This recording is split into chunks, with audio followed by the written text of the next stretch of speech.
সৌম্যের white wash এড়ানোর ম্যাচের আগে করা প্র্যাকটিস সেশন করেছিল বড় শটের অনুশীলন। হোয়াইট ওয়াশ এড়াতে ওপেনারদের ভালো করাটা খুব গুরুত্বপূর্ণ ছিল। কঠোর অনুশীলন করে গুরুত্বপূর্ণ কাজটি সেরেও নিলেন বামহাতি ওপেনার সৌম্য সরকার। আগের দুই ম্যাচে ওপেনাররা করেছেন চরম হতাশ। আজ সেই ক্ষেত্রে হালকা একটু প্রলেপ দিয়ে গেলেন দুজনে। বিশ্বকাপের আগে ওপেনারদের ফর্মে ফেরাটা স্বস্তির। দেখার বিষয় এই ফর্ম ধরে রাখতে পারেন কিনা তামজিদ হাসান, তামিম ও সৌম্য সরকার।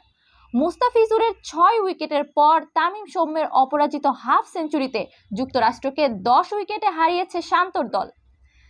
তানজিদ, তামিম আর সৌম্য সরকার খেললেন চোখ ধাঁধানোর মতো ইনিংস। 105 রানের সামান্য টার্গেট শুরু থেকেই আগ্রাসী ব্যাটিং করেন দুই ওপেনার তামিম ও সৌম্য। তামিমকে এদিন একটু বেশি আগ্রাসী মনে হয়েছিল।